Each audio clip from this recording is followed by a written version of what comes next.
Domo atvēršana bija pulcējusi lielu pulku interesentu. Mēs savukārt šī pārmaiņu laikā esam izveidojuši jaunu konceptu, jaunu zīmolu, kas ir Domo. Ja mēs liekam labos vārdus lietā un saucam šo laiku par pārmaiņu laiku un izmantojam to pareizi, tad, manuprāt, tas ir tas, kā ir jādara.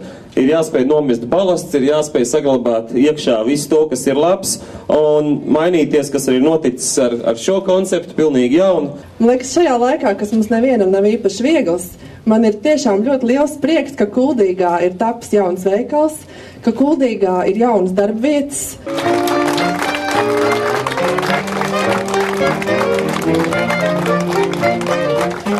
Ikviena jauna darba vieta tiek uztverta ar prieku, jo Kuldīgas rajonā pēc jaunākajiem datiem ir augstākais bezdarba rādītājs Kurzemē, tie ir 17,6%.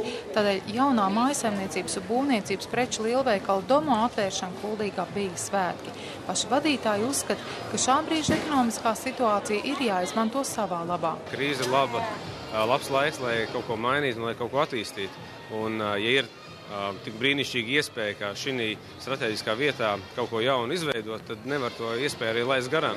Jaunais veikals ar darba vietām nodrošinājis 37 cilvēkus. Vispirms dodot iespēju bijušā veikala darbiniekiem saglabāt darbu, bet aicinot arī jaunus speciālistus. Tālāk pat ņemta ziņu raidījuma panorāma rubrika Šeit ir darbs. Mēs atradām 6 darbiniekus, 2 klientu konsultantus, apsargu un 3 ļoti augstus pārdevējus. Veiksmīgs starts tajā pašā jomā. Burtiski pusgadu laikā, tas ir vienkārši lieliski. Tā ir patstāvība, tā ir normāla labsajūta pirmkārt, tātad es labi jūtos, ar maniem viss ir kārtībā. Domo Kuldīgā ir pirmais šī Latvijas zīmola veikals, ar laiku plānots veidot lielveikalu ķēdi. Galvenokārt te tikšot dot iespēju realizēt savu produkciju Latvijas ražotājiem. Domo preču sadalījums līdz 80% mājasemniecības preces un ap 20% pārtikas preču piedāvājums no Elvi. Dāvināšu jums puķi!